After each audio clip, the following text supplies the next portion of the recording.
కొబ్బరికాయ తోక తీసి దేవుడికి నైవేద్యం పెట్టాలా, తోక తీయకుండా దేవుడికి నైవేద్యం పెట్టాలా? ఇది చాలా మందికి ఉండేటటువంటి డౌట్. ఎందుకు కొబ్బరికాయని కలశాల మీద ఉపయోగిస్తారు? ఎందుకు కొబ్బరికాయనే దేవుడికి అభిషేకంగా వాడతారు? ఎందుకని చెప్పి కొబ్బరికాయని పూర్ణాహుతిలో వాడుతారు? చిన్న శ్లోకం చెప్తున్నా వినండి. నారికేల సమద్భూత త్రినేత్ర హరసమ్మత శిఖయా దురితం సర్వం పాపం పీడాంచ మేనుత. నారికేల సమద్భూత, నారికేలం అనేది సకాల భూతాలకి అధిపతి అయినటువంటి పరమేశ్వరుడు యొక్క స్వరూపం లాగా అన్నమాట. త్రినేత్ర హరసమ్మత, ఆ యొక్క కొబ్బరికాయకి 3 నేత్రాలు ఉంటాయి. ఆ 3 నేత్రాలు కూడా సృష్టి స్థితి లయ కారకుల్ని గుర్తు చేస్తూ ఉంటాయి. అనగా బ్రహ్మ విష్ణు మహేశ్వరుల స్వరూపం అని కూడా అనొచ్చు. శిఖయా దురితం సర్వం పాపం పీడాంచ మేడుత. తోకని పట్టుకుని అలాగే ఆ కొబ్బరికాయని కొట్టడం వల్ల నీకున్నటువంటి పాపాలు దుఃఖాలు అన్ని కూడా తొలగిపోతాయి. దాన్ని ఎందుకని అభిషేకాల్లోని వాడతారు? ఎందుకు అంత విశిష్టత వచ్చిందంటే కొబ్బరికాయ ఫలం అనేది ఉన్నటువంటి నీరుకి సూర్యకాంతి అనేది తగలదు. అలాగే ఆ కొబ్బరికాయ యొక్క నీరు నేల మీద నదిలా కూడా పారలేదు. అది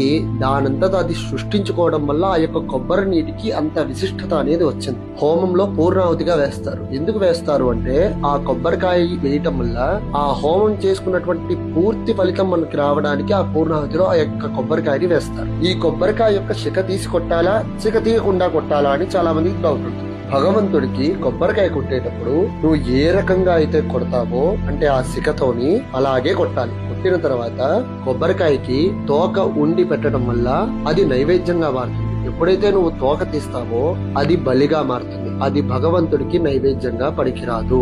ఎలా అయితే నువ్వు కొబ్బరికాయని కొట్టావో శిఖతోని, అదే శిఖతో తీసుకెళ్లి భగవంతుడికి నైవేద్యంగా పెట్టాలి అన్నది మీరు గుర్తుంచుకోవాలి.